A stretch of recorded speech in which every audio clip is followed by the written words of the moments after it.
Mój dziadek był wtedy na emeryturze. Mój ojciec był młodym pracownikiem Politechniki Lwowskiej.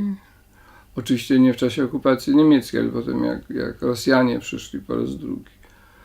Moja mama była prawniczką, ale niedługo wykonywała swój zawód. Później już jak przyjechaliśmy na Śląsk, to nie pracowała, znaczy pracowała w domu i robiła różne rzeczy, ale nie miała posady. Mój ojciec był inżynierem, skończył Politechnikę Lwowską.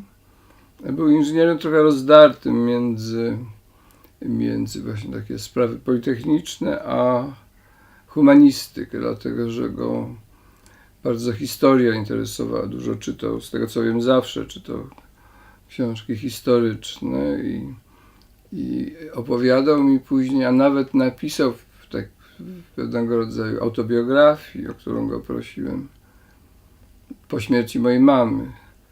Prosiłem, żeby napisał o swoim życiu i on napisał i tam powtarza to, co już mi wcześniej mówił, że jeśli przed wyborem studiów wahał się między Politechniką a historią.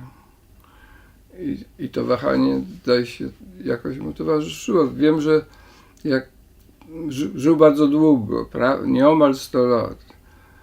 I ostatnie lata już były bardzo ciężkie, bo tracił pamięć, ale przez długi czas był absolutnie świadomy i właśnie był i czytał. W pewnym momencie porzucił książki techniczne ze swojej dziedziny i czytał głównie historię. Także był pewien